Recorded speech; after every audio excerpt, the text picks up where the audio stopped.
is your dream fun, right? Yes, it is. Besides, minus the I bugs. understand you've got a little bit of helper boy too, right? My assistant. Yeah. Make sure you mow the lawn. The honeydew list is probably long every day, isn't it? Yes, it is. He actually wondered what he was going to do in retirement. He didn't know he's going to come down here and mow, weed eat, round up. That's the fun part, isn't it, Ernie? When's the fun part start, right? Fun start. Yeah, somebody thought said you were retired, I heard. Yeah, but just don't get the read, because it's just, you're just tired. Yes, Ernie Irvin wins the Push 500. He has run so well since taking over this ride. And now it pays off with his first Winston Cup victory. The Morgan McClure days were fun days. Is that when you started to feel like that you belonged as a top-level driver? I'm not a very flamboyant person. I don't say, well, I was this and I wasn't that. I let my driving speak for itself, and obviously it did. But again, we had some growing pains because, I wanted to get further. I mean, I wanted to try to be in contention to win for championships. We talked about the Morgan McClure days as being a good time, but was the time with Robert Yates Racing the best time? I mean, I really think so, I mean, obviously, it took my career to the next level. That was a team that had already raced for championships, and that was something that, I wanted to do. Sure enough, they gave me that opportunity.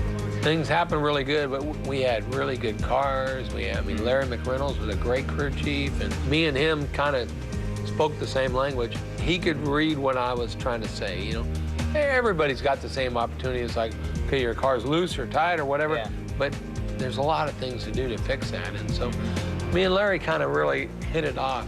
94 starts. It just seemed like everything was falling into place, didn't it, for a championship? Things just kept clicking. I think we had won 3 races already, and if we keep doing this, we're going to be in good shape. August 20th, 1994. Tell me what you remember about that day. Nothing. I kind of remember going to bed, and then I remember 21 days later and waking up in the hospital and wondering, where the heck am I at? I can speak today, but at the time, I mean, I had a tube in my throat, went through surgeries, and had a collapsed lung, and I had a head injury, and they had me in a self-induced coma. First thing I kind of remember was, because they always had the race on to try to get my memory back on, and the Texaco car going by, Kenny Wallace was driving it. I'm like, the heck's going on here? Why is Kenny Wallace driving my car? And then I found out more about what had happened. I was trying to find out when I was gonna go racing.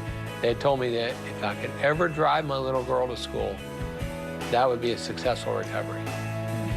And I'm like, Doc, you don't understand. I want to get back to racing. I mean, I broke down in tears. It's like, this is what I know. This is what I got to do. I was racing Dale Earnhardt for the championship, and now I'm not gonna be able to do it. You get back in the Cup car, and success comes again to you. It was a little over a year, I think, before I raced again. Being able to come back to racing is one thing, but being able to come back and win on that level, one part of me thinks that, I mean, I can get back to racing, I can win races again. But on the other part of me is like, that's probably getting a little carried away. You go back to Michigan. Did you ever have to make peace with that turn? No, not really, because I don't remember it. Right.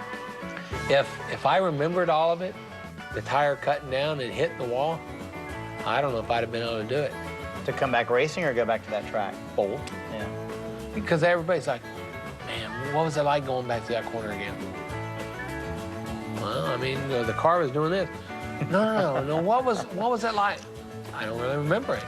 The Hollywood ending to all of this would be to be able to go back to Michigan and win. Oddly enough, that's the Hollywood ending for this one, too.